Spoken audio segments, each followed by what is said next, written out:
les grandes puissances ne connaissent pas la pitié. Dans les couloirs glacés du pouvoir, là où les lois humaines ne s'appliquent plus, des décisions sont prises en silence. Des plans tracés dans l'ombre, où les destins de millions d'êtres humains sont suspendus à une seule vérité froide.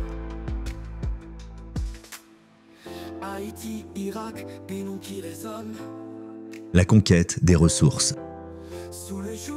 De l'autre côté du monde, des terres autrefois fertiles sont transformées en champs de ruines.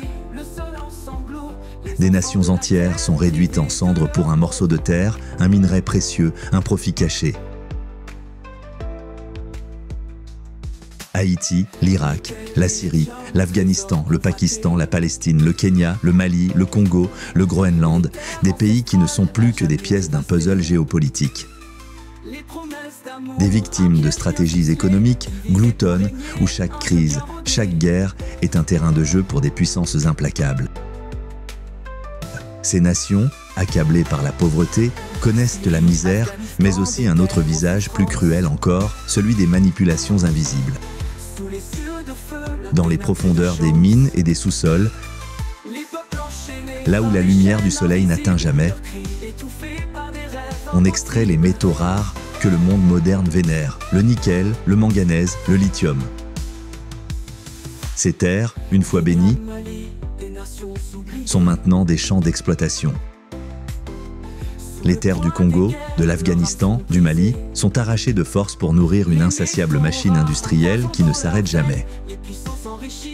Ces minéraux, ces terres dont personne n'entend jamais parler, sont la clé du monde de demain. Des smartphones aux batteries des voitures électriques, des armes aux systèmes de communication.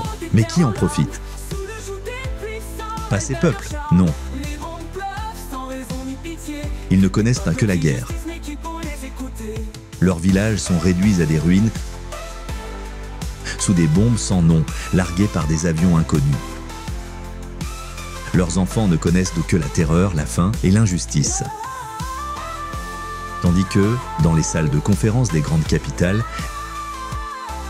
des décisions sont prises sans un regard pour ceux qui souffrent. Les puissants tracent des lignes invisibles sur des cartes, divisent, manipulent, financent des conflits et ferment les yeux quand il s'agit des vies brisées. Les grandes puissances, telles des vampires insatiables, créent une illusion, la stratégie de l'amour, le soft power. Des promesses de paix, des accords d'aide humanitaire, des sourires diplomatiques. Mais derrière ces gestes de façade se cache la réalité d'une guerre sourde, d'un divide and conquer planifié, des alliances temporaires, des forces armées envoyées dans des pays à la dérive, des manipulations pour diviser, pour régner. Ils répandent le chaos sous couvert de protéger les innocents et chaque bombe qui tombe est un message, un avertissement. Rien ne nous arrête. Mais ces peuples, ces survivants, restent dans l'ombre, écrasés sous des décennies d'exploitation. Ils n'ont rien vu venir, la misère les étouffe et la terreur les hante. Leurs vies sont écrites par d'autres. Leurs désirs, leurs rêves, leurs souffrances sont relégués au statut de monnaie d'échange. À quoi bon posséder l'or, le lithium, les terres rares, si c'est pour laisser un sillage de cendres derrière soi? Ces pays sont devenus les spectres d'un monde que personne ne veut voir. Ils n'ont jamais choisi cette voie, mais ils y ont été forcés. Luttant dans des guerres qu'ils n'ont pas demandées, se battant pour des terres qu'ils ne contrôlent même plus. Et au final, la question se pose toujours, pour qui cette soif infinie de pouvoir et de ressources? Pour quel monde? Car dans la soif de conquête, une vérité éclate, cruelle et évidente. Dans la grande danse des puissants, ce sont les innocents qui paient toujours le prix le plus lourd. Les bombes ne font pas de distinction, les cris n'ont pas de frontières, et la terre, elle, ne pardonne pas.